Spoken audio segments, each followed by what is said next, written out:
चाहिए कि आपने अपनी जर्नी कैसे शुरुआत करी। पर डिमांड क्रिएट किया हमने। मेरी वेबसाइट पे 3 मिलियन लोग आते हैं हर महीना, अच्छा। 30-35 लाख लोग। एक पूरा ब्रांड बन भी जाएगा आपका और अच्छा खासा बिजनेस आप इजीली फेसबुक एड से कर सकते हो। शार्क टैंक सी ब्रांडिंग के लिए बहुत इंपॉर्टेंट है।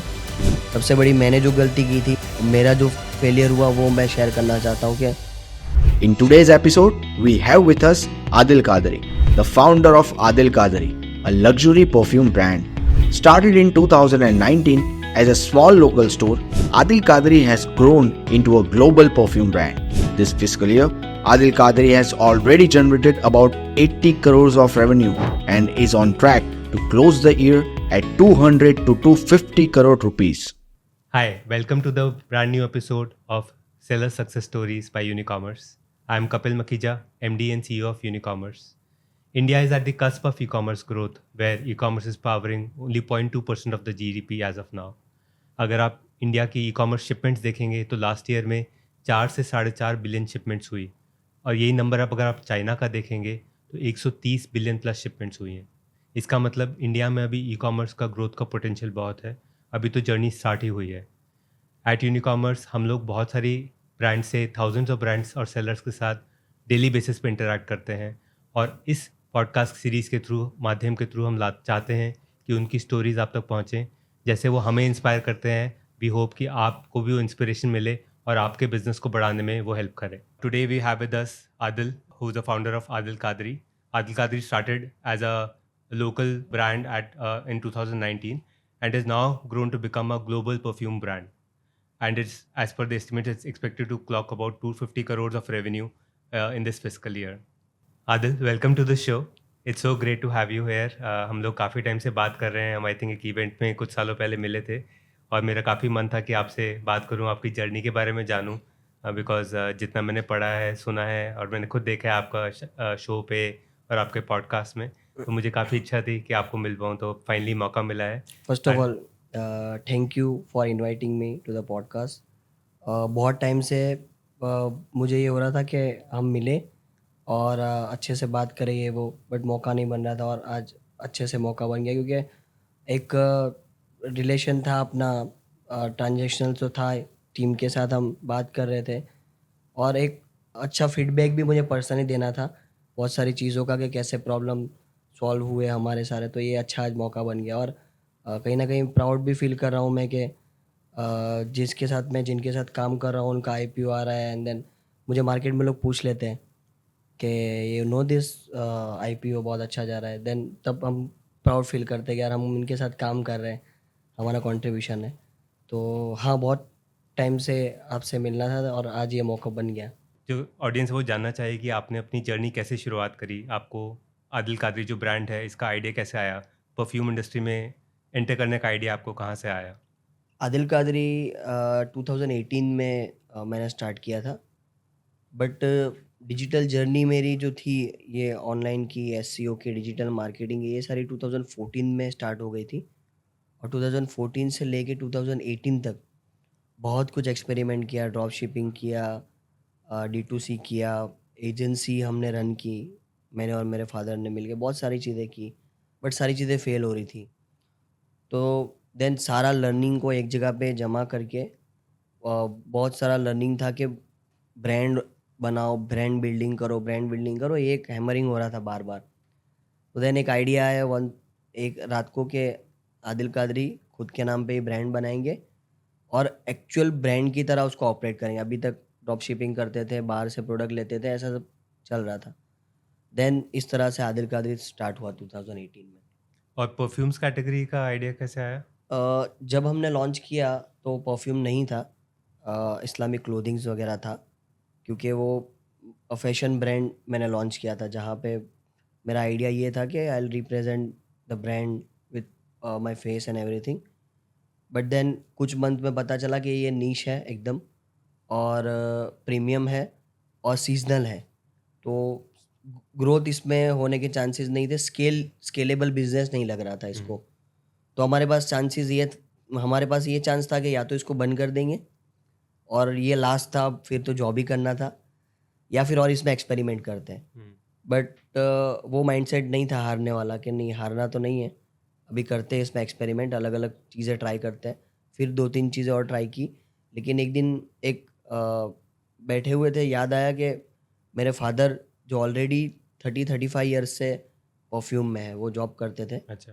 तो वो एक आइडिया है कि ये ट्राई करते हैं, क्योंकि उन्होंने तो मार्केट देखा हुआ है, कहाँ से चीज़ें आती है, क्या होता है। तो वो आइडिया है, मैंने मेरे फादर से शेयर किया, उन्होंने बोला ठीक है, ईजी है अपने लिए, हम करेंगे। एंड देन हम मार्केट गए, ऐसे ही स्टार्टिंग में चीज़ें लेके आए, घर में सारी चीज़ें मैन्युफैक्चर की हमने और उसको लाइव लेके गए। अच्छा। फिर धीरे धीरे उसको स्केल करना स्टार्ट। नहीं, बहुत सही, बहुत इंस्पायरिंग जर्नी है। आई थिंक आपने शुरू में इतने हार्डशिप देखे, बड़ी नई कैटेगरी इस्टेब्लिश करी और इतनी फिनोमिनल ग्रोथ देखी है। इनफैक्ट हमारे डेटा से भी ये देखा हमने कि पैंडेमिक में beauty and personal care category काफ़ी बड़ी है। और इनफैक्ट इस Q1 गुजरात में देखेंगे तो BPC हाईएस्ट ग्रोइंग कैटेगरी 70% की ग्रोथ दिखाई है इसने। तो बहुत ही अच्छी आप कैटेगरी में है। आई थिंक जब कोई नई D2C ब्रांड शुरू करता है, कोई नई ब्रांड शुरू करता है, आई एम श्योर आपके दिमाग में भी ये था, जैसे आपने क्लोथिंग शुरू करा तो वहाँ पे आपको लगा कि बहुत नीश है, सीजनल वो है। तो जब भी कोई नई ब्रांड शुरू करता है उसके दिमाग में सवाल होता है कि ग्रोथ कहाँ से लाए, वॉल्यूम कहाँ से लाएं, D2C करें, मार्केट प्लेस करें। आपने जब अपनी जर्नी स्टार्ट करी तो आपने डिसीजन अपना कैसे लिया? मैं पहले से ही D2C के फेवर में रहा हूँ, और मुझे कोई पूछता है तो मैं उनको भी यही सजेशन देता हूँ। बिकॉज आपने कुछ लॉन्च किया है एक प्रोडक्ट, तो अब आपको पहले तो ट्राई करना है ना। PMF देखेंगे आप, डायरेक्ट तो वो बिकने वाला नहीं है, मार्केट फिट है नहीं है वो हम चेक करेंगे। तो बहुत सारे लोग मार्केट प्लेसेस पे उसको लिस्ट करते हैं, देन एडवर्टीजमेंट वगैरह करते हैं, बट उधर डिमांड ही नहीं होता। मतलब बिजनेस तो हम 2 तरीके से करते हैं, एक तो प्रोडक्ट का डिमांड है मार्केट में, और एक हमारे जैसा है कि कैटेगरी इतनी ग्रोथ पे ही नहीं थी, बट डिमांड क्रिएट किया हमने। तो अब जब आप प्लेटफॉर्म पे डालोगे, उधर डिमांड ही नहीं है, ऐड पे ऐड करोगे, किसी को पता नहीं है कि आपने कुछ ऐसा प्रोडक्ट बनाया है। कभी कभार कुछ इनोवेटिव प्रोडक्ट होता है अच्छा, तो वो पब्लिक को पता ही नहीं, लोग सर्च ही नहीं करेंगे, तो कैसे आप उसको ग्रो करोगे? और एंड देन फिर आप वेट करोगे कि ऑर्डर आएंगे, तो उसमें बहुत टाइम निकल जाता है। मैं ट्राई करने के लिए बेस्ट सबको यही सजेस्ट करता हूँ कि शॉपिफाई से स्टार्ट करें, अपने D2C से। वहाँ आप ऐड स्टार्ट करोगे, 24 आवर्स से कम में आपको रिजल्ट पता चल जाता है क्या होने वाला है आगे। और अगर 24 आवर्स में नहीं समझ में आता है तो आपको एटलीस्ट 15-20 डेज, मंथ में तो पता चल ही जाएगा कि ये PMF है नहीं है, आगे इसको स्केल कर सकते हैं नहीं कर सकते। और जो आपका क्वेश्चन था कि उसी से हम अपना ब्रांड का पुल क्रिएट करेंगे, तो मैं तो यही सजेस्ट करता हूँ कि हम D2C से ही स्टार्ट करें। नहीं, सही बात है। एंड देन फिर तो आपको हर प्लेटफॉर्म पे जाना है, क्योंकि आप बिजनेस बनाओगे, तो फिर आपने रिटेल में भी जाना है, ओमनी चैनल करना है, क्विक कॉमर्स करना है, फ्लिपकार्ट, अमेजोन जरूरी है ब्रांड के लिए, बट एक्सपेरिमेंट करने के लिए, ट्राई करने के लिए, तो आप वहाँ से स्टार्ट कीजिए। नहीं, बिल्कुल सही बात है। आई थिंक हम भी देख रहे हैं काफ़ी ब्रांड्स के लिए थोड़ा प्रोमिनेंट चैनल बनता जा रहा है अपनी वेबसाइट, और वेबसाइट की ग्रोथ भी हमने कंसिस्टेंटली देखा है over the last 3 years, higher ही रही है मार्केट प्लेसेस से। तो इससे बढ़िया एडवाइस है एंटरप्रेन्योर्स के लिए करने के लिए। लोग पहले नहीं लेते थे, लेकिन अब टैग ऐसे आ गए हैं जहाँ पे आपका एड्रेस वगैरह सेव होता है, सारी चीज़ें बहुत टैग है, तो उसकी वजह से इजी हो गया लोगों को। लोग जाते हैं, फ़ोन नंबर डालते हैं, एंड देन वो कर लेते हैं। बिल्कुल। और बट जैसे वेबसाइट बनाना बहुत सही एडवाइस है कि उनको करना चाहिए, उससे आप अब मार्केट का फीडबैक बहुत जल्दी उनको पता लग जाता है। बट इसमें भी सवाल होता है एंटरप्रेन्योर्स का कि वो कैसे इसको बड़ा करें, मार्केटिंग में कहाँ स्पेंड करें, इंस्टाग्राम करें, फेसबुक एड्स करें, ये मार्केट प्लेस कर रहे हैं तो उन पे ऐड पे स्पेंड करें। तो वो आपने अपना मार्केटिंग का प्लान कैसे बनाया है, वो स्ट्रैटेजी कैसे बनाई शुरू के दिनों में? तो आप लास्ट वही था कि मेरी जो थियरी है वो D2C वाली है। तो जब आप D2C करोगे तो उसमें गूगल, फेसबुक है, देन फेसबुक में तो इंस्टाग्राम आ गया, ऑटोमेटिकली वो करेगा। गूगल, फेसबुक में आई वुड सजेस्ट के फर्स्ट आपका गुड टू गो फेसबुक ही होना चाहिए। फेसबुक एड में आपको सारा पता चल जाता है स्टार्टिंग टाइम में, और पता चलने के बाद जब आप उसको स्केल करोगे तो स्केलिंग भी यहाँ पे ईजी है। देन बहुत बड़े लेवल पे जाने के बाद फिर आप गूगल पे स्टार्ट करो, या छोटे से भी स्टार्ट करोगे, छोटे बजट से, तो फिर वो अलग चीज़ है। बट एक पूरा ब्रांड बन भी जाएगा आपका, और अच्छा खासा बिजनेस आप इजीली फेसबुक एड से कर सकते हो। और वो टाइम था जब हम करते थे, और आज बहुत इजी है। तभी टेक्निकल चीज़ें होती थी फेसबुक ऐड में, टारगेटिंग, ये वो एज, सारी चीज़ें। आज कुछ नहीं है, फेसबुक बोल रहा है कि क्रिएटिव्स लाओ अच्छे, सेल्स पिच अच्छी लाओ, वीडियो अच्छा लाओ, ऑटोमेटिकली हम AI से करेंगे। अच्छा। तो इजी हो गया है आज। और जब आपने अपना स्टार्ट किया था तो आपने प्राइसिंग इस लेवल पे रखी थी क्योंकि आपके थोड़ा हायर साइड पे हैं, तो वो कैसे आपने फिर प्लान किया? फेसबुक कैसे चला आपके लिए? इफेक्टिव सी कैसा रहा? ऑनेस्टली मैं अपनी जर्नी बताऊंगा ना, तो मैं बहुत सारी चीज़ें तो बाद में सीखा हूँ और अभी भी सीख रहा हूँ। हम्म, तो जब हम स्टार्ट करते हैं तो हमको नहीं पता होता है कि हमको क्या प्राइसिंग रखना है, आरटीओ हम्म, क्या है। मैंने आरटीओ लॉकडाउन के बाद, क्योंकि 2018 में ब्रांड स्टार्ट हुआ, मेरे को लॉकडाउन के बाद किसी ने सिखाया कैसे आरटीओ कैलकुलेट करते हैं। अच्छा। तो तब तक हमारे पास हम एक ही चीज़ देखते हैं। मैं अभी भी नए एंटरप्रेन्योर्स को देखता हूँ, उनके लिए एक ही गोल होता है, यार 100 ऑर्डर करना है, 200 ऑर्डर करना है, बिल्कुल। डेली का 500 ऑर्डर करना, वो एक गोल होता है। बट ये गोल नहीं होता उनका कि यार कितना प्रॉफिट बचे, क्या है, हम्म, सारी चीज़ें। तो प्राइसिंग का ये था कि 150 रुपीज़ हमने रखा हुआ था अच्छा। और अच्छे खासा ऑर्डर आ रहे थे। किसी और ब्रांड का ला रहे थे मार्केट से और अपना भी कर रहे थे, तो 150 रुपये में रखा हुआ था। तो अच्छा बिक रहा था, लेकिन धीरे धीरे जैसे जैसे समझ आने लगा, आप ऑनलाइन इवेंट में जाते हो, आप लोगों से मिलते हो, हम्म, कुछ सीखने को मिलता है। फिर कैलकुलेट किया तो पता चला कि 110 रुपया तो अपना कुरियर में जा रहा है, ट्रू। प्रोडक्ट का कॉस्ट 60 70 80 है, कैसे क्या हो रहा है। तो वो सब चीज़ें हैं। हम्म, जब आप करते हो तो आपको पता चलता है। हम्म, मैं यही बोलूँगा कि फाउंडर जब कोई भी स्टार्ट कर रहा है, तो रेदर देन वो ये गोल बनाए कि कितने ऑर्डर्स मुझे चाहिए, हम्म, अभी के टाइम में सस्टेनेबल ग्रोथ बनाए, profitable, hmm, day to day वो देखे कि कितना मैंने एड्स में खर्चा किया, कितना मेरे पास बच रहा है at the end of the day, और यूनिट इकोनॉमिक्स सही रखे उसका। हम्म, सबसे बड़ी मैंने जो गलती की थी, मेरा जो फेलियर हुआ, वो मैं शेयर करना चाहता हूँ कि 150 200 रुपीज़ में प्रोडक्ट रखा था, मैंने कैलकुलेट ही नहीं किया था कितने का प्रोडक्ट आ रहा है, कितना कुरियर। और चलो हम ऊपर ऊपर से कैलकुलेट कर लेते हैं, बट देन आरटीओ का हमको कैलकुलेशन नहीं पता होता है कि कितना परसेंटेज हमारा आरटीओ है, और वो जब वापस आएगा तो उसका कितना डैमेज है, वो सब यूनिट इकोनॉमिक्स में ही जोड़ने वाला है एट द एंड। तो वो हम सारी चीज़ें नहीं जोड़ते। तो ये एक मेन पॉइंट मैं बताना चाहूँगा फाउंडर्स को कि इसके ऊपर डे वन से ध्यान रखें अपने नंबर्स पे। बिल्कुल सही बात करी आपने। इनफैक्ट हम ये देख रहे हैं आजकल ज़्यादातर founder compare to 5 years ago, जैसे मैं भी इंटरेक्ट कर रहा हूँ, मैं देख रहा हूँ अब फाउंडर्स बहुत ज़्यादा अवेयर हैं अपने यूनिट इकोनॉमिक्स के लिए, प्रॉफिटेबिलिटी के लिए। और ये बहुत अच्छा हेल्दी ट्रेंड दिख रहा है कि लोग अपनी सस्टेनेबल ब्रांड बनाना चाहते हैं। तो जिसके लिए हमें ऐसा लगता है कि पोस्ट परचेज जर्नी, जैसे आपने बताया, बहुत इंपॉर्टेंट होती है। तो आपने अपने ब्रांड के लिए पोस्ट परचेज जर्नी पे कब फोकस करना शुरू करा, और कितना इम्पोर्टेंट रहा आपको आपके ब्रांड को सस्टेनेबल बनाने के लिए? हाँ, ये बात तो सही है कि ज़्यादातर जगहों पे हम प्री परचेज मार्केटिंग एक्विजिशन की बात बहुत ज़्यादा करते हैं, लेकिन पोस्ट परचेज की कोई बात नहीं करता कितना इम्पोर्टेंट है। पोस्ट परचेज मैं समझता हूँ फाउंडेशन है ब्रांड्स की, और जिसको बोलते हैं पिलर्स है, और डे वन से उस पर फोकस करना चाहिए। हमारे केस में मैंने टेक्नोलॉजी, ऑपरेशंस की और पोस्ट परचेज की लेट करना स्टार्ट किया, क्योंकि कुछ टैक्स महंगे भी थे, कुछ वो सारी चीज़ें थी, और कुछ के बारे में पता भी नहीं था। जैसे जैसे प्रॉब्लम्स बढ़ते गए और फिर उसको आइडेंटिफाई किया, ऑर्डर्स वगैरह डुप्लीकेट जाते थे। पहले क्या करते थे, बहुत सारे ऑर्डर्स होते थे हमारे पास।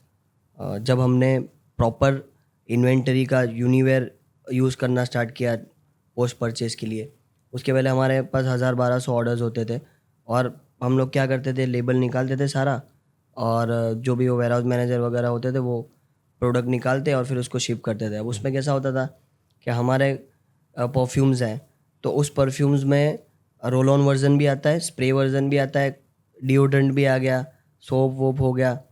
तो वो क्या करते थे, किसी डिओड्रेंट वाले का ऑर्डर आया तो उसको परफ्यूम भेज दिया, किसी परफ्यूम वाले का ऑर्डर आया तो डिओड्रेंट भेज दिया, और नाम देख लेते थे क्योंकि लेबल पढ़ के हम भेजते थे।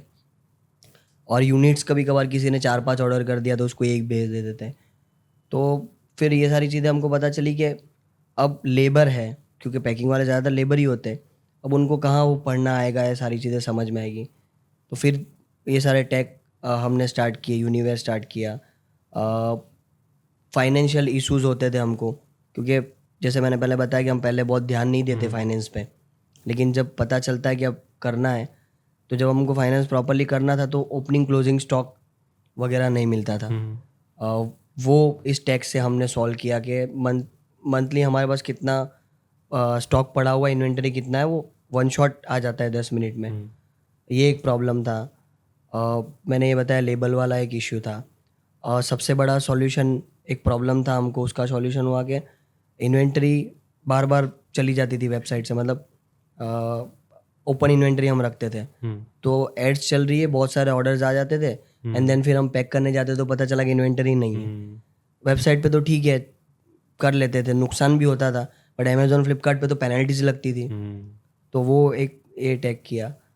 तो हमने तो बहुत लेट एडॉप्ट किया, बट मैं ये सजेशन देना चाहूँगा कि डे वन से ये होना चाहिए, क्योंकि फिर आगे जाके एडॉप्ट करने में भी, इम्प्लीमेंटेशन करने में भी बहुत इश्यू आता है, टाइम वेस्टिंग होता है और बहुत प्रॉब्लम्स आते हैं। पोस्ट परचेज में ऑपरेशंस के ऐप हो गए, सेम तरीके से मार्केटिंग में भी ऐप आते हैं। कस्टमर ने ऑर्डर किया, फिर उसके ऑर्डर की जर्नी, फिर कस्टमर को रिपीट परचेजेस के लिए लाना, वो भी हमने बहुत लेट उसको एडॉप्ट किया।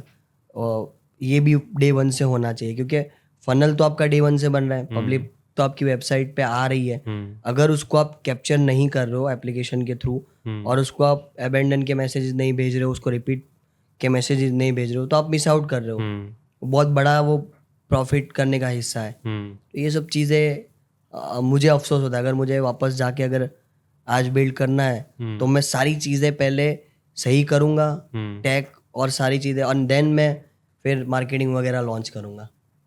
और इसके अलावा इन्वेंट्री मैनेजमेंट के टेक के अलावा रिटेंशन भी बहुत इंपॉर्टेंट हो रहा है आजकल अपने सस्टेनेबल ब्रांड करने के लिए।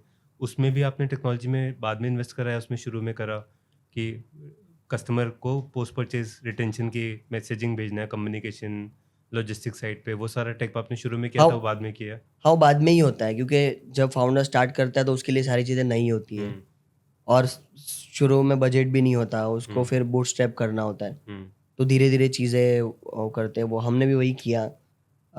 मार्केटिंग के हम लोग टैग यूज़ करते हैं, व्हाट्सएप मैसेज जाते हैं ऑटोमेटिक अबेंडन कार्ड को, सेगमेंट बेस्ड मैसेज हम भेजते हैं कस्टमर को रिपीट परचेज करने के लिए। वो सारी चीज़ें बाद में हुए, एक अच्छे खासे लेवल पे जाने के बाद हमने ये सब स्टार्ट किया, SMS वगैरह, ये सारी चीज़ें। और इन वाले लेग्स को भी आपको लगता है कि शुरू पहले कर देना चाहिए, जैसे कोई नया एंटरप्रेन्योर स्टार्ट कर रहा है आज के? हाँ, डे वन से करोगे तो, क्योंकि फिर वो जो रिपीट कराना है, रिटेंशन कराना है, तो एक पब्लिक कोल्ड मोड में चली जाती है, तो फिर उसको आप रिटेन नहीं कर पाते हो। बहुत सारी चीज़ें ऐसी है कि फिर वो पब्लिक वो ऐसे ही चली गई, मतलब आपने इतना मेहनत किया है और आपके पास प्रॉपर डेटा नहीं है, वो डेटा को आप यूज़ नहीं कर सकते, सारी चीज़ें हैं, भूल चुका होता है आपकी ब्रांड को अगर आप उसको बार बार नर्चर नहीं करते। तो डे वन से चाहिए। और मेरे टाइम में हमारे हम जब करते थे ऑपरेट, बहुत महंगे थे एप्लीकेशंस, विजिटर्स बेस्ड थे, और अभी मैं देख रहा हूँ टैग तो कितना ज़्यादा बजट कट डाउन हो गया है, तो अभी तो सस्ते भी हो गए मार्केटिंग प्रोडक्ट्स वगैरह, पहले बहुत महंगे थे। तो ईजी है, अभी स्टार्ट कर देना चाहिए डे वन से। जो भी स्टार्ट कर रहा है उनको एक लिस्ट बना के कि रिटेंशन के लिए, लॉजिस्टिक के लिए, इन्वेंटरी के लिए क्या क्या एप्लीकेशन लगते हैं, और उनको डे वन से ही स्टार्ट कर देना चाहिए। फिर इम्प्लीमेंट करने के लिए बहुत प्रॉब्लम होता है, और जब आप बड़े लेवल पे जाते हो तो बहुत इश्यू होता है, हमने ये देखा है फेस। आदिल, हम देख रहे हैं आजकल बहुत सारी ब्रांड्स ओमनी चैनल बन रही हैं। आप खुद एक रिटेल ब्रांड है, आपने बहुत सारे स्टोर्स खोले हुए हैं। एक ब्रांड किस टाइम पे ये डिसीजन ले कि वो ओमनी चैनल बने? आपने खुद अपनी जर्नी में कब और कैसे ये डिसीजन लिया कि आपको एक स्टोर खोलना है और आपको ओमनी चैनल ब्रांड बनना है? हाँ, वैसे तो आदिल कादरी एक ऑनलाइन फर्स्ट ब्रांड है, बट देन अगेन हमारे 26 स्टोर भी है ऑफलाइन, सो ऑफलाइन में भी कहीं ना कहीं हम लोग स्ट्रांग है। और अभी हम लोग फंड रेज वगैरह कर रहे हैं, इन्वेस्टर्स से बात चल रही है, तो मेन हमारा फंड रेजिंग का रीज़न और कैपिटल यूटिलाइजेशन हम रिटेल में ही करने वाले हैं। अच्छा। क्योंकि वही आपका जो क्वेश्चन था कि पहले बड़े लेवल पे करते थे, अब स्टार्टिंग से वो करना स्टार्ट हुआ। तो हमारे केस में हम ये देखते थे कि ब्रांड स्ट्रांग हो गया है, मार्केट में लोग बात कर रहे हैं, बट प्रेजेंस नहीं है अपना, तो वो ड्रॉप हो रहा है कस्टमर। अगर एक छोटा सा एग्जांपल मैं आपको दूं तो मेरी वेबसाइट पे 3 मिलियन लोग आते हैं हर महीना, 30-35 लाख लोग, एंड अगर ऑर्डर हम कैलकुलेट करें तो 1.5-1.2 लाख ऑर्डर हम करते हैं। इट मीन्स के 27-28 लाख लोग मार्केट में है, क्योंकि वो इंटरेस्टेड थे तो वेबसाइट पे आए और उन्होंने चीज़ें देखी सारी, बट उन्होंने नहीं बाई किया। बहुत सारी रीज़न है, नहीं करते, अभी भी पेनिट्रेशन ऑनलाइन का कम है, ई कॉमर्स का, लोग रिटेल में ही बाय करते। तो हमें लगा कि नहीं यार ये सब विजिटर्स वेस्ट जा रहे हैं, तो हमने एक स्टोर किया।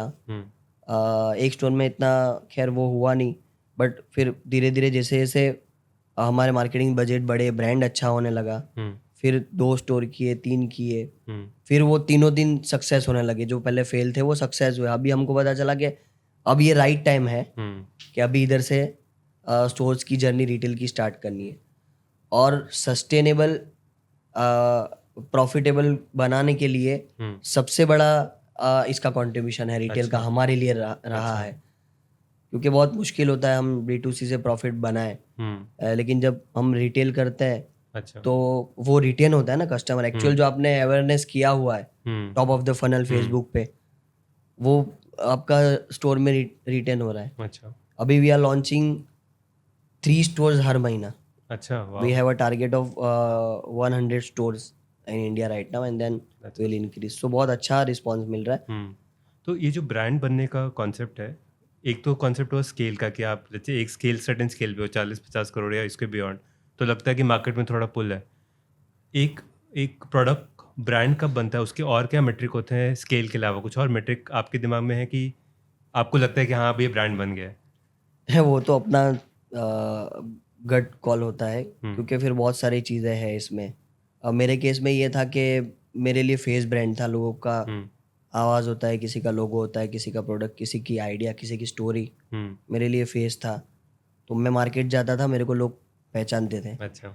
और पूछ लेते थे भाई स्टोर किधर है, क्योंकि वो माइंड में ही नहीं था उनका कि यार ऐसा कुछ वेबसाइट से ऑपरेट होता है, एप्लीकेशन से ऑपरेट होता है, भाई किधर है दुकान आपका, ऐसे लोग पूछ लेते थे। अच्छा। और ये Tier 3 Tier 4 वाले और मिडिल क्लास वो कैटेगरी के लोग ज़्यादा थे, क्योंकि उनमें ही हम घूमते हैं ज़्यादातर। तो फिर एक पता चलने लगा कि यार, और हमारे लिए रिटेल सबसे बड़ा क्वेश्चन था। इसी तरह से ब्रांड्स के लिए हो सकता है कुछ अलग अलग क्वेश्चन हो, किसी के लिए कुछ अलग प्रोडक्ट की पब्लिक मांग करेगी या कुछ भी करेगी, बट जब भी आप पब्लिक में जाओगे तो कुछ ना कुछ फीडबैक आना है। हमारे लिए सबसे बड़ा फीडबैक स्टोर का ही होता था। हर जगह हमको हैमरिंग होता था, भाई किधर स्टोर है, किधर खोल रहे हो, या स्टोर पे क्यों नहीं करते, या होलसेल क्यों नहीं करते। हमने होलसेल भी किया। अच्छा। स्टार्टिंग में हमने, अब हम नहीं कर रहे होलसेल, GT नहीं कर रहे हम। हमारे लिए रीज़न ये था कि हम जो ब्रांड बिल्ड करना चाह रहे हैं वो ब्रांड डाइल्यूट हो रहा था वहाँ। अच्छा। हाँ, क्योंकि होलसेल में आपको मार्जिन देना पड़ता है 30-40% अगर ब्रांड नहीं है तो वो भले उनको आप इतना मार्जिन दे रहे हो, फिर भी वो 20-30 रुपीज़ का ही प्रॉफिट करते हैं, 10 रुपये का ही प्रॉफिट करके बेच देते हैं। अभी वेबसाइट पे अगर 400 का प्रोडक्ट है, इनको अगर 200-250 में दिया हुआ है, 260-270 में लोग बेच देंगे। वो सब प्रॉब्लम्स को देख के हमने सोचा कि नहीं, अगर एक ब्रांड बिल्ड करना है तो फ्लैगशिप स्टोर वाला आइडिया ही अच्छा है, वही करेंगे। पर अभी क्विक कॉमर्स का बहुत वेव है, स्पेशली आपकी कैटेगरी में तो बहुत ज़्यादा परमानेंट हो गया है। तो और अभी जैसे GT/MT में भी शेल्फ स्पेस की लड़ाई होती है, ऐसे ही क्विक कॉमर्स में भी शेल्फ स्पेस की लड़ाई है।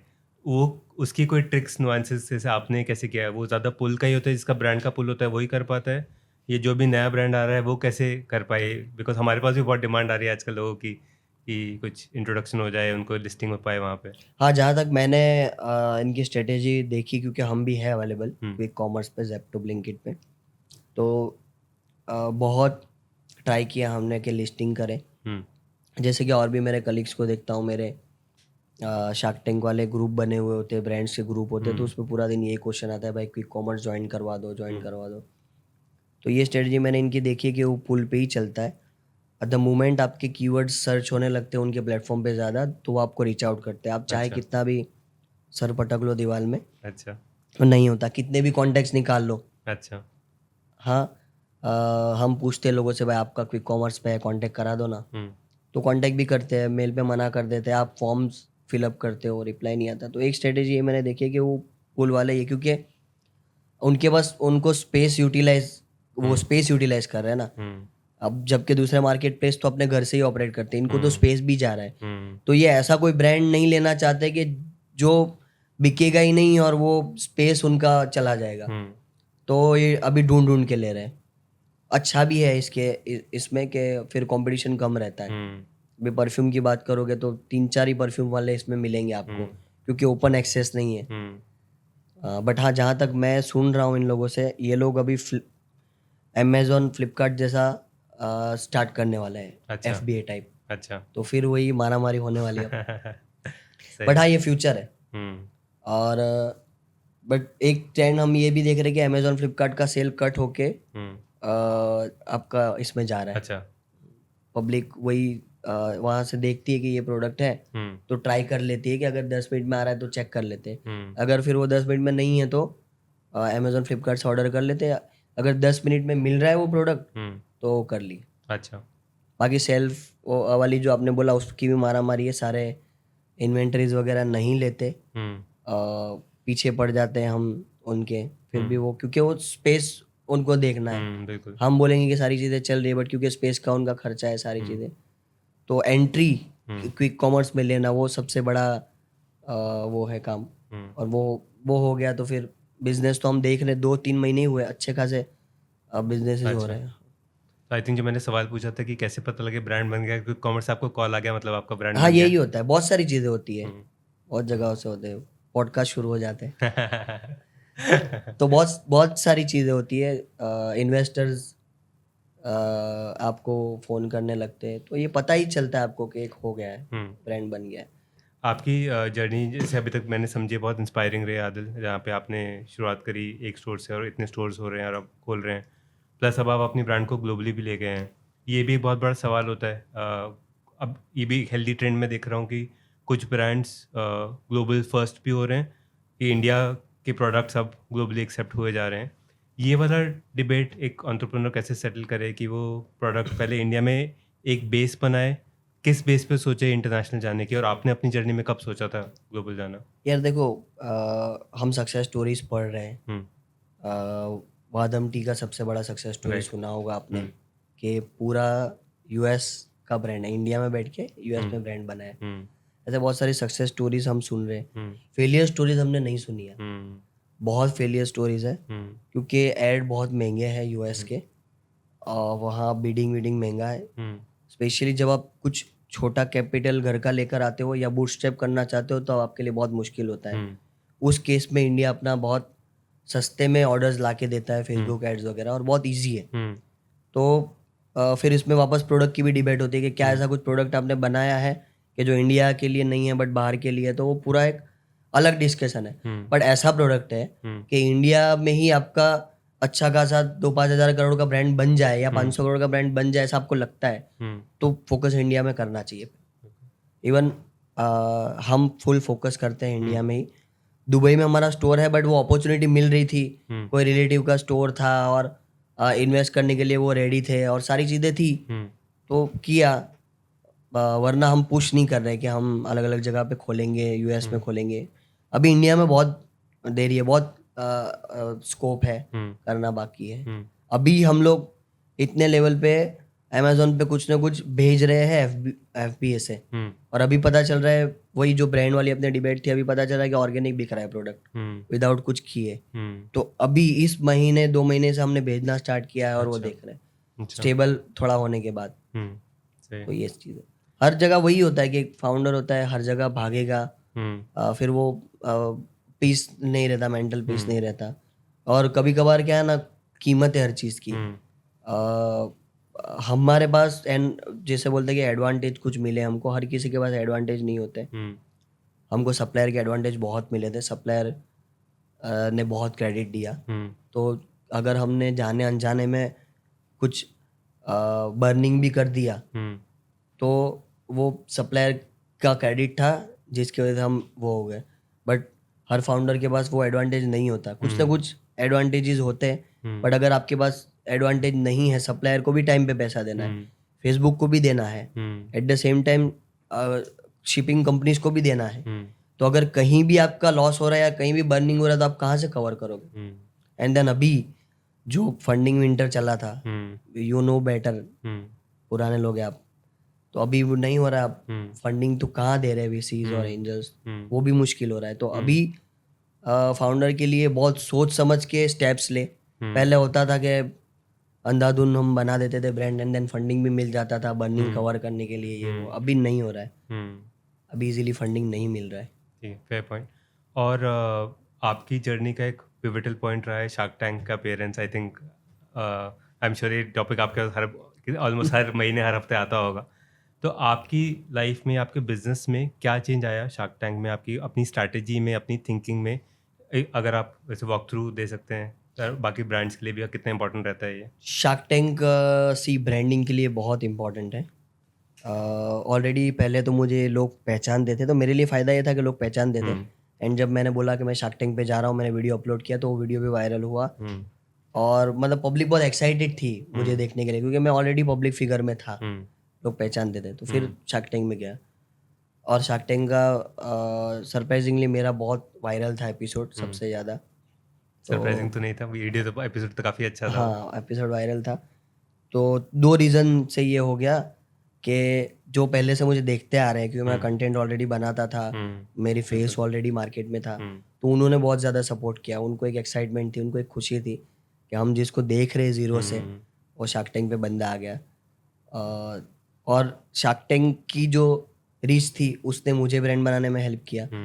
तो शार्क टैंक में आने से पब्लिक बहुत पहचानने लगी। मतलब आज अगर ज़्यादातर लोग रास्ते में मिल जाते हैं तो वो एड की वजह से कम है, बट वो बोलेगा कि शार्क टैंक पे मैंने आपको देखा था।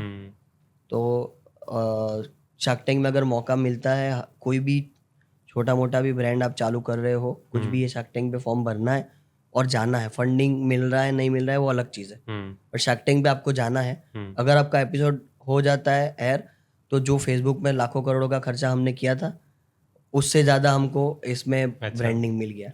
ये एक चीज़ हुई। दूसरी चीज़ ये हुई कि मेरे लिए फाइनेंशियल इश्यूज थे थोड़े, अगर लोगों ने एपिसोड देखे होंगे तो उसके बाद आने के बाद मैंने चीज़ों को सीरियस लेना शुरू किया। फाइनेंस पे फोकस किया कि फिर क्या पोजीशन है। इनफैक्ट शार्क टैंक पे जाने के टाइम ही मैं लेके बैठा था, क्योंकि मैं फाइनेंस वाला बंदा नहीं हूँ, नंबर्स वाला। जैसे मैंने बोला कि हम सीखते, तो शार्क टैंक में जब चीज़ें सबमिट करनी थी, तब मैं सीए के साथ बैठा, सारा डेटा निकाला, तब एक्चुअल पोजीशन मुझे पता चली कि मेरी क्या पोजीशन है और मैं क्या कर रहा हूँ। स्केलिंग करने के चक्कर में बहुत आगे निकल गया। तो फिर देन शार्क टैंक था, तो उसमें ही फोकस था हमारा। बट शार्क टैंक का एपिसोड आने के बाद फिर 2 चीज़ों को मैंने सीरियसली लिया, और उस पर एकदम अभी तक हूँ मैं।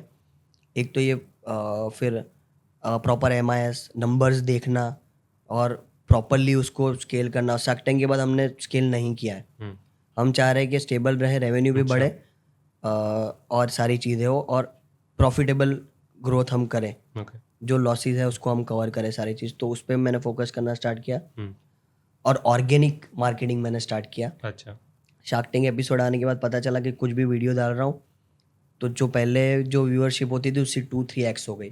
तो मज़ा आने लगा यार, अगर ये टाइम है और जब ब्रांड बन रहा है, तो फिर एकदम से मैंने स्टार्ट कर दिया वीडियोस वगैरह बनाना, कंटेंट बनाना, व्लॉगिंग करना, जो मैं पहले प्रॉपरली नहीं करता था ऑर्गेनिक के मामले में।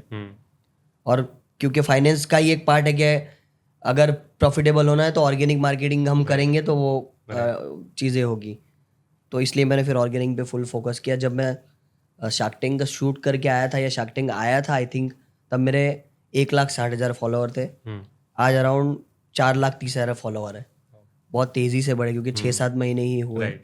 और अभी भी मैं देख रहा हूँ, अभी कुछ भी वीडियोस डालता हूँ तो इजीली 1 मिलियन, 2 मिलियन, 3 मिलियन निकलते हैं। नॉर्मली कोई वीडियोस है अगर, तो 2-3 लाख 4 लाख जा रहे हैं। तो ये 2 चीज़ें शार्क टैंक के बाद मैंने एडॉप्ट करना शुरू करी, और इसमें अच्छा खासा वो सक्सेस हो रहा है। और ये चीज़ फिर मैंने जितने भी मुझे फाउंडर्स मिलते थे वो पूछते थे कि एक एडवाइस, तो आई वुड से कि यार नंबर्स आप डे 1 से देखो, वो पेन करेगा, क्योंकि आप खून पसीना लगा के ब्रांड बनाते हो एक, एंड जब वो बंद करना पड़े आपको, तो सोचो आपको कैसा लगेगा। आपकी अपनी सिर्फ गलती की वजह से कि हम नंबर्स नहीं देख रहे हो। और वही मैंने बोला कि मेरे लिए तो एडवांटेज था सप्लायर का क्रेडिट, जिसकी वजह से मैंने वर्निंग सब विदाउट फंडिंग सब कर लिया। बट हर किसी के पास वो एडवांटेज नहीं होता। ये चीज़ है। बड़ी एडवाइस है। आई थिंक हमने ब्रांड्स को जो एटलीस्ट हमारे साथ काम कर रहे हैं उनका तो हाइपर ग्रोथ का फेज देखा, बट आपके केस में at least very interesting to know कि एक मेजर्ड ग्रोथ का आपको फीडबैक मिला, उसकी वजह से आपने सस्टेनेबल एटलीस्ट किया। That's good to hear. But Adil, आपने ब्रांडिंग की बात करी, आप शुरू से ही फेस रहे अपने ब्रांड का। आजकल हम देख रहे हैं बहुत सारी ब्रांड्स सेलिब्रिटी इन्फ्लुएंसर्स को ला रहे हैं। मामाअर्थ बहुत सारे इन्फ्लुएंसर्स के साथ काम करता है एज एन एग्जांपल। आपने ये डिसीजन कैसे लिया है कि आप फेस रहना चाहते हैं? You been a prominent face, जैसे आपने बोला आपकी फॉलोइंग बहुत रही है, अब और बड़ी है पोस्ट शार्क टैंक। ये डिसीजन कैसे लिया और एक एंटरप्रेन्योर के लिए डिसीजन कैसे वे करे वो अपने लिए? नहीं, वही होता है ना सर कि स्टार्टिंग आप करते हो तो आप ये देखते हो कि कहाँ पैसा बच रहा है आपका, और पैसा होता ही नहीं है तो कहाँ वैसे बचाएंगे आप। तो हमारे पास तो जब हम स्टार्ट करते तो इन्फ्लुएंसर को देने के लिए पैसा नहीं होता। मेरे केस में यही था कि या अब वीडियो ग्रो कर रहा है, तो अपने पास पैसे नहीं है कि कोई इन्फ्लुएंसर सेलिब्रिटी लाएंगे, तो भाई हमको ही करना है। तो वही था कि मजबूरी में कैमरे में मेरा जो लगाया फ़ोन वोन, उससे स्टार्ट किया। एंड देन जब एड लॉन्च हुई तो पता चला कि ये तो रॉयस तो फट के आ रहा है। अब मेरे लिए ये था कि पहले फेस फोटो ही चल रहे थे सारे, बट देन लॉकडाउन से पहले मुझे मेरे मेंटर्स वगैरह ने पुश किया कि आप वीडियो पे आओ। अच्छा। उन्होंने बहुत ज़बरदस्ती की, बट मुझे वो, हर किसी को कैमरा शाइनेस होती है, सारी चीज़ें तो वो हुई, बट उन्होंने बहुत पुश किया। एंड देन मुझे याद पड़ता है मेरे एक मेंटर थे, उन्होंने बोला वीडियोस बनाओ अपनी नीश पे। मैंने कहा सर मेरी नीश, बोले आइडिया लो यूट्यूब से और वीडियो बनाओ। मैंने कहा सर मेरी नीश में तो कोई है ही नहीं। तो बोले फिर तो बेस्ट है, आपको नीश क्रिएट करना है। तो वो मेरे लिए एक टर्निंग पॉइंट था और उन्होंने बहुत पुश किया, तो मैंने वीडियो डाला। और मुझे याद पड़ता है कि लॉकडाउन मार्च में मैंने जैन में फेब में एक ऐड डाला था, और वो ऐड का मतलब 600 रुपये का प्रोडक्ट 30 रुपये में बिक रहा था, मतलब 30 रुपीज़ का कॉस्ट ऑफ एक्विजिशन आ रहा था वो वीडियो से। अच्छा। और जो मेरे लिए सक्सेस हुआ सबसे बड़ा, वो हिंदी लैंग्वेज था। क्योंकि इससे पहले कुछ वीडियोस ऐसे थे जो इन्फ्लुएंसर के नहीं थे, बट एक दो वीडियो मैंने इंग्लिश में चेक किए थे, बट वो नहीं चले थे। लेकिन मैंने मूवमेंट सेल्फी वाला एक वो बनाया हिंदी में, तो बहुत रिलेटेबल हुआ। उससे एक विनर चीज़ें पता चली और अच्छा खासा रोयस आने लगा, सब चीज़ें हुई। ऑर्डर्स कम थे, वो बढ़ गए अचानक से। और उसी टाइम पे मार्च में मेरे एनिवर्सरी होती है, मतलब बर्थडे होती है वेबसाइट की, तो हम सेल करते हैं। हमने सेल किया तो बहुत ज़्यादा ऑर्डर आए। ऑर्डर आए तो हम लोग ने बहुत ज़्यादा ऑर्डर पुश किए और रास्ते में कोविड आ गया। वो सारे शिपमेंट मुझे अभी भी याद है कि आए नहीं है रिटर्न, शायद अभी वापस ऑफिस पे वो सारे वो चले गए। क्योंकि नॉर्मल ऑर्डर हम करते थे कुछ 100 200 300, और सेल किया तो ज़्यादा ऑर्डर थे, मतलब ऑर्डर भी ज़्यादा लिए हमने, और कोविड आ गया तो नुकसान हुआ। बट एक्साइटमेंट थी कि मैंने कुछ फाइंड आउट कर लिया है। कोविड में बंद हुआ वेबसाइट, बट एक्साइटमेंट थी कि अभी जिस दिन खुलना है उस दिन फायर करना है, वीडियोस अलग अलग बना के सारा रेडी रखा था। अच्छा। और यही सेम चीज़ हुई जब जैसे ही कुछ शिपमेंट्स खुलना स्टार्ट हुए, कि शिपमेंट वालों ने बोला कि लॉजिस्टिक स्टार्ट हो रहा है, तो वो सारे वीडियोस बना के जब हमने लॉन्च किए तो इतना चीप में ऑर्डर आ रहा था, इतना चीप में एक्वायर हो रहे थे कस्टमर्स, कि वो सारा जितना लॉस किया था वो हमने सारा फिर उसमें कवर किया। और कोविड वॉज द टाइम, मतलब कोविड के बाद का ही टाइम था जब हमने प्रॉपरली स्केलिंग करना स्टार्ट किया। कोविड से पहले 100 150 200 ऑर्डर थे, कोविड के बाद फिर हम लोग ने 500 1000 2000 ऐसे ऑर्डर किए। आदिल, जैसा आपने बताया कि एक फंडिंग मीटर चल रही थी, बट अब जैसे हमने शुरू में बात करी कि ई कॉमर्स तो अभी जर्नी शुरू हुई है, आगे फ्यूचर बहुत ब्राइट है। तो जैसे अब फंडिंग की ऑप्शंस और अवेलेबल होती हैं फाउंडर्स को, आपकी क्या एडवाइस है कि अगर एक फाउंडर को डिसाइड करना है कि बिज़नेस को बूटस्ट्रैप रन करें या फंडिंग ले उठाएं, तो किस स्टेज पे उनको अपना फंडिंग उठाने का डिसीजन लेना चाहिए? क्या पैरामीटर्स पे वो डिसीजन लेना चाहिए? मैंने फंड रेज अभी तक किया नहीं है, तो मैं पोस्ट फंड रेज पे तो बात नहीं करूँगा, बट हाँ प्री फंड रेज, क्योंकि अभी मेरी इन्वेस्टर से बात चल रही है, इनफैक्ट टर्म शीट भी आ गया है। अच्छा। तो मेरी जो ये पूरी कन्वर्जेशन रही इन्वेस्टर से और थॉट्स उनके मैंने जाने, तो वो मैं शेयर करूँगा। 2-3 VC से मेरी बात चली, एंजल से बात चली, तो हर जगह से एक चीज़ आ रही है कि सस्टेनेबल और प्रॉफिटेबल बिजनेस चाहिए उनको। तो मैंने ये चेंज देखा पहले के टाइम में और अभी के टाइम में। पहले VCs ये बोलते थे कि लाओ रेवेन्यू कितना है, X मल्टीपल करेंगे 10-15 कुछ भी, और ठीक है आप रेवेन्यू बढ़ाओ, अंधाधुन खर्चा करो और देन हम एग्जिट करेंगे। बट 2-4 चीज़ें अभी जो बैठने के बाद, और बहुत सारे VCs जिनसे मेरी बात नहीं हुई बट पॉडकास्ट वगैरह देखे या मैंने फाउंडर्स से मिला हूँ, तो हर जगह से एक ही आंसर आ रहा है, प्रॉफिटेबल सस्टेनेबल ग्रोथ चाहिए, स्लो ग्रोथ चाहिए, और बहुत ज़्यादा वैल्यूएशन नहीं मिल रही है अभी, हम्म, जो 10x 15x 5x मिल रही थी। हम्म, तो ये 2-4 चीज़ें हैं कि वैल्यूएशन भी अभी ज़्यादा नहीं आ रही है, क्योंकि कंज्यूमर में अब ज़्यादा VCs इन्वेस्ट नहीं कर रहे हैं। AI आ गया सबसे बड़ा, जिसमें ज़्यादा प्रॉफिट होने वाला है, उनको ही पता है। और कंज्यूमर अभी, पहले एक शाइनी ऑब्जेक्ट था, अभी हर कोई कर रहा है। पहले क्या था कि मामा अर्थ थे, ये बड़े बड़े जो वाओ स्किन साइंस हो गया, ये है जिन्होंने अर्ली स्टार्ट किए थे। तो तभी एक अच्छा एक शाइनी ऑब्जेक्ट था, एक अच्छा लग रहा था और न्यू था मार्केट में, तो फंडिंग वगैरह हुआ। अभी कॉमन हो गया ना, कोई भी शॉपिफाई ओपन कर, थर्ड पार्टी मैन्युफैक्चरिंग का बढ़ गया आजकल कि आप किसी भी फैक्ट्री में जाओ बनवा लो, तो ब्रांड्स बहुत ज़्यादा लॉन्च हो रहे हैं। तो अब इस कंपटीशन के चक्कर में अभी फंडिंग इतना ज़्यादा नहीं हो रहा है। तो फाउंडर के लिए एक ही मैसेज है कि जो मैंने समझा और मैं जो भी फंड रेज कर रहा हूँ, तो अभी आगे के गोल्स हमको जो दिए गए हैं वो प्रॉफिटेबल करना है, बट पहले तो प्रॉफिटेबल देखते हैं कि प्रॉफिटेबल है कि नहीं, और क्या प्रॉफिटेबल होने के चांसेस है और सस्टेनेबल होने के चांसेस है। अगर नहीं है तो फंडिंग नहीं मिलता। तो ये फाउंडर्स को मैसेज देना चाहूँगा कि प्रॉफिटेबल ही काम करें। अगर आज आप आदिल कादरी शुरू करते तो आज क्या क्या ऐसी चीज़ें आप अलग करते अगर आज आपने शुरू करना होता ब्रांड फिर से? तो यही 2-4 चीज़ें जो बड़ी लर्निंग है कि स्टेबल ग्रोथ करता मैं। क्योंकि आदिल कादरी अगर आज स्टार्ट करता तो जो फेल हुए हैं प्रोडक्ट्स वो नहीं करता मैं, विनिंग प्रोडक्ट्स लेता। वीडियोस पे मैं ज़्यादा फोकस करता आज के टाइम पे, जो कि आज राइट टाइम पे हमने स्टार्ट किया, बट अफसोस भी हो रहा है कि पहले से स्टार्ट नहीं किया, वरना प्रोफाइल बहुत ज़्यादा ग्रो कर गया होता। तो ये 2-4 डिरेक्शन है, उसको सॉल्व करते हैं, उस मतलब वो स्टार्ट करते हैं हम। लोग मेरे पॉडकास्ट देखते हैं तो बताते हैं कि आपके सारे पॉडकास्ट हिंदी में होते हैं, तो कुछ तो हम सीख के जाते हैं। उनका ये फीडबैक होता है कि ज़्यादातर पॉडकास्ट एंटरप्रेन्योरशिप के, D2C के, ये सब इंग्लिश में होते हैं। तो मुझे तो ये हमेशा फीडबैक मिलता है कि हिंदी की वजह से बहुत ज़्यादा ये हेल्पफुल रहता है। तो अब आप जैसे हिंदी में कर रहे हो, दूसरे अलग अलग आपके पास सेलर्स वगैरह पॉडकास्ट में होंगे, उनके इनसाइट्स जब जाएंगे तो दूसरे और सेलर्स को और जो नए फाउंडर्स या एंटरप्रेन्योर्स उनको बहुत ज़्यादा इससे हेल्प होगी। Thank you so much Adil, बड़ा अच्छा लगा आपसे बात करके। आई थिंक काफ़ी इंस्पायरिंग जर्नी रही है। आई होप जो ऑडियंस है वो भी, I hope it is as inspiring for them जितना मुझे समझ में आया। एक जो आपकी पूरी जर्नी रही है शुरू से, बहुत अच्छा लगा जिस तरह से आपने पूरा अपना बिजनेस को बिल्ड करा और आगे बिल्ड कर रहे हैं। Best wishes for the future ahead. आपने बहुत ही इनक्रेडिबल ब्रांड बनाया है और आगे भी आपको खूब सक्सेस मिले। Thank you so much sir.